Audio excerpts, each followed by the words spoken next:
आज आइए हम एक साथ परमेश्वर के वचन का अध्ययन करने के लिए कुछ समय लें। जब हम सभी चीजों में निहित परमेश्वर के अनुग्रह के बारे में सोचते हैं, तो हम सभी चीजों के लिए धन्यवाद दे सकते हैं। हम हर चीज के लिए आभारी हैं, लेकिन शिकायत करने वाले सिर्फ शिकायत करने का कारण ढूंढते हैं। हमें केवल अपनी वर्तमान स्थिति पर ध्यान केंद्रित नहीं करना चाहिए, या नाराज महसूस नहीं करना चाहिए, या निराश में नहीं पड़ना चाहिए, बल्कि हम इस पर विचार करना चाहिए, परमेश्वर ने मुझे इस तरह के वातावरण में क्यों रखा। इसके जवाब के लिए हमें परमेश्वर की परम इच्छा को समझना चाहिए। परमेश्वर की इच्छा हमें उद्धार की ओर ले जाने की है। यह हमें स्वर्ग के राज की ओर ले जाना है। परमेश्वर यह जानकर कि परमेश्वर की इच्छा को समझने और महसूस करने के लिए इस व्यक्ति को इस स्थिति और प्रक्रिया से गुजरना होगा।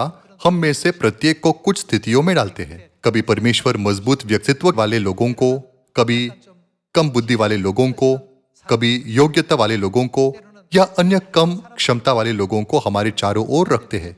क्या स्वर्ग का राज्य परमेश्वर की इच्छा को पूरा करते हुए सभी प्रकार के लोगों के साथ एकता में यात्रा करने का मार्ग नहीं है? आइए हम देखें कि यहोशू परमेश्वर के अनुग्रह के लिए धन्यवाद देते हुए क्या कहता है। आइए हम यहोशू अध्याय 23 आयत 1 पर जाएं। इसके बहुत दिनों के बाद जब यहोवा ने इजरायलियों को उनके चारों ओर के शत्रुओं से विश्राम दिया और यहोशू बूढ़ा और बहुत आयु का हो गया, तब यहोशू सब इजरायलियों को अर्थात पुरनियों, मुख्य पुरुषों, न्यायियों और सरदारों को बुलवाकर कहने लगा, मैं तो अब बूढ़ा और बहुत आयु का हो गया हूं, और तुमने देखा है कि तुम्हारे परमेश्वर यहोवा ने तुम्हारे निमित्त इन सब जातियों से क्या क्या किया है, क्योंकि जो तुम्हारी ओर से लड़ता आया है वह तुम्हारा परमेश्वर यहोवा है। देखो, मैंने इन बची हुई जातियों को चिट्ठी डाल डालकर तुम्हारे गोत्रों का भाग कर दिया है, और यर्दन से लेकर सूर्यास्त की ओर के बड़े समुद्र तक रहने वाले उन सब जातियों को भी ऐसा ही दिया है जिनको मैंने काट डाला है। और तुम्हारा परमेश्वर यहोवा उनको तुम्हारे सामने से उनके देश से निकाल देगा, और तुम अपने परमेश्वर यहोवा के वचन के अनुसार उनके देश के अधिकारी हो जाओगे। इसलिए बहुत हिया बांधकर जो कुछ मूसा की व्यवस्था की पुस्तक में लिखा है उसके पूरा करने में चौकसी करना, उससे न तो दाहिने मुड़ना और न बाएं। ये जो जातियां तुम्हारे बीच रह गई है, इनके बीच न जाना और न इनके देवताओं के नामों के चर्चा करना और न उनकी शपथ खिलाना और न उनकी उपासना करना और न उनको दंडवत करना, परंतु जैसे आज के दिन तक तुम अपने परमेश्वर यहोवा की भक्ति में लवलीन रहते हो वैसा ही रहा करना। हमें परमेश्वर को धारण करना चाहिए और हमेशा उनको धन्यवाद देना चाहिए। एक बार फिर, हमें किसको ईमानदारी से धन्यवाद और महिमा देनी चाहिए? यह केवल परमेश्वर है।